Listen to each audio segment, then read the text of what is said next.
Dear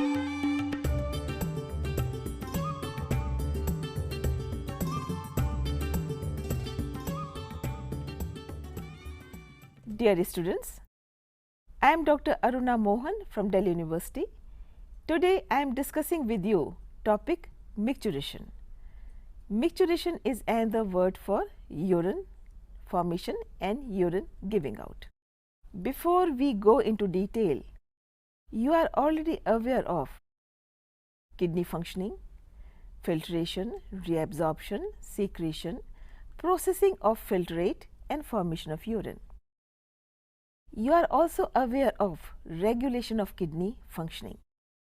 Now, we will try to see how this urine is finally given out by the body. My dear students, you may be wondering that urine is stored in the urinary bladder and you give it out when you want. You get the feeling that I must go to urinal now and you give out urine. What is the mechanism? How do we store it and how do we give it out? I am sure a question must be coming in your mind that why it is not coming out all the time? Because urine is formed all the time by the kidney, drop by drop, and then it comes through ureter and is stored in urinary bladder.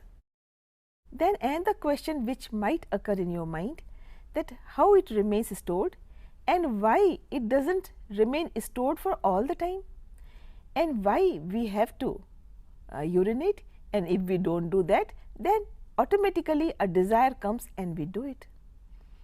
Definitely there is some special mechanism to handle this. To store the urine is one mechanism, to throw it out from the body is another mechanism, and this is a complex mechanism which we call micturation reflex.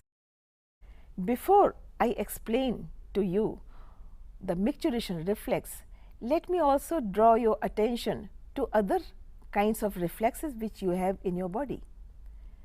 My dear students, you have three important reflexes in your body. One is of course micturation reflex, other is defecation reflex, and third one is swallowing reflex. When you eat food, you put in the mouth, you masticate, now you swallow it. So, it goes into your alimentary canal finally. Suppose you are not able to swallow, the food will remain in the mouth. So, this reflex is also very complex and very important. Defecation reflex, to give out or defecate or giving out matter from the rectum, that is defecation. Now, we eat food, it is digested, and whatever food is left after digestion, absorption is over, that is your fecal matter collecting in the rectum, and this is happening all the time. But all the time we are not defecating. When reflex comes, we go to washroom and defecate once a day or twice a day. Again there is a reflex. If that reflex was not there, the moment the fecal matter is formed, it will drop out. Then third one is micturation reflex, which controls urine in the urinary bladder till the time you want to urinate. Try to appreciate and understand how important these reflexes are. Suppose we did not have this reflex, then whenever urine is formed, it will come out, all the time it is coming out. You must have seen some people moving with a bottle connected to urinary bladder and urine is collected there because their reflex has gone. We have to be careful in keeping our reflexes compact and intact. So, after understanding the reflexes and how important they are, now let us understand today how the micturation reflex happens in our body and how our body handles it for our benefit. We know that urine is stored in urinary bladder. There are two kidneys. From both the kidneys, ureters come out, two ureters, and these ureters end on to the urinary bladder, and urine is stored there drop by drop, bit by bit. Now, voluntary signals from CNS are going to create or start the micturition reflex. These signals are initiated by stretching of urinary bladder. Let me explain these points in little detail. When urine is getting stored in urinary bladder drop by drop, the amount of urine will increase in terms of volume in the bladder. And when the volume has increased considerably, then the stretching receptors present in urinary bladder internal wall are stretched, or understand this way, that when more urine is stored, then there is expansion in the size of urinary bladder. So, it will stretch and become bigger in size, it will expand in size. Now, when it increases in size, then stretch receptors are stimulated, which will send signal to CNS, central nervous system, and central nervous system will send signal for micturition reflex, which we are going to understand little later. Before this, one more point to explain how urinary bladder is increasing in size, because we are filling more and more urine into this. There is syncytium in the urinary bladder internal wall, syncytium of 6 muscles. You can see on the side diagram, they are arranged overlapping to each other. So, when there is stretch, it will increase a bit.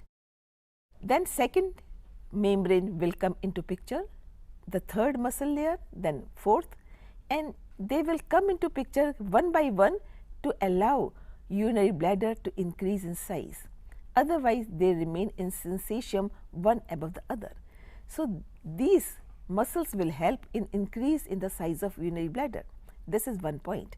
Second point is that because of stretching or increase in the size, the stretch receptors are stimulated and they send this message to central nervous system. What message? That stretching of urinary bladder has taken place because lot of urine is collected, now this should be thrown. So, central nervous system will initiate the reflex, which is micturition reflex, and that is what we are going to understand in this session. The stretch receptors which are present on wall of urinary bladder, they send signals to central nervous system, and now central nervous system will send motor messages. Why motor messages?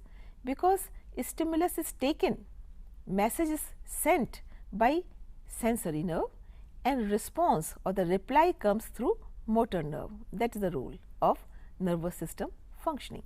So, motor message will come down and it will do two things. First, it will initiate contraction of smooth muscles of urinary bladder. If there is contraction, then urine is pulled down or pushed down. That is one thing. It is pushed down, but it should come out. So, there are two sphincters, internal sphincter and external sphincter in urethra. Urethra is the opening through which urine will be thrown out. It has a sphincter. Now, those sphincters should also open. So, same motor message will do another thing, relaxation of urethral sphincter. So, urine can be released. I would like to repeat these two actions. When motor message comes from central nervous system, on one hand it will do contraction of urinary bladder to push the urine down, on other hand it will relax the sphincters of urethral opening to allow urine to be released. Unless both the systems, both the mechanisms are working together or simultaneously, the urine cannot be thrown out. So, try to appreciate and understand how complex the mechanism is just to urinate or give out the urine, and that is partly in your control. Even if you have a strong desire to urinate, you can control for some time till you reach the washroom. But let me also tell you that there is a limit to which urinary bladder will store urine. If you do not go to washroom to urinate, then a stage will come when this reflex will not work and urine will start coming out on its own, and that point should never come. You must know that you should have fixed time for urination as far as possible, like when you get up in the morning, before going to school, during lunch break of the school, after coming back from school, in the evening, before going to bed, or after dinner. You can fix some timings so that your reflex is not put to stress. If you take care of your micturition reflex, this reflex will help you till one is very old also. In the diagram you can see, when there is a stretch in the urinary bladder, the sensory stimulus goes towards the nervous system and motor message comes, and that is working on contraction of urinary bladder as well as on the sphincter to release the urine. From micturation I have come to the word micturation reflex. Why do we call micturation reflex for release of urine? Because micturation is just release of urine and neural mechanism involved is a reflex, and that is why we call it micturation reflex. An adult gives out around 1 to 1.5 liters of urine per day. Urine which is light yellow colored watery fluid. Why I am saying light yellow color? If it is dark yellow color, then it will mean some different condition, or if it is reddish, it will mean another metabolic condition. So, in the normal case, it should be light yellowish colored watery fluid, and it is slightly acidic, hence its pH is 6. You know pH neutral is 7. So, slightly acidic, so pH is around 6, and it has very characteristic odor, and it is an indication of kidney status also, the kidney functioning also. We give out around 25 to 30 grams of urea per day, and we have to throw urea out, otherwise it will do some damage in our body. It is a tool of a clinical diagnosis, also metabolic disorders and malfunctioning of kidney. Kidney health is very important because urine is an indicator of your internal condition, internal physiology. Suppose one finds glucose in the urine, it is direct indication of the fact that the person is diabetic, there is more sugar in the blood. Similarly, if one finds ketone bodies in the urine, that is ketonuria, another dangerous situation in the body. Coming to urea, we know the main function of kidney in our body is throw urea out. We are ureotelic. We give out urea as our excretory product. Suppose our urine has less urea and our blood test shows more urea in the blood, then this person is having uremia. That means kidney is not functioning normally and kidney is not able to throw urea, and it is getting collected in the blood, and that is a very serious malfunction of the kidney. Proteins which we should not filter.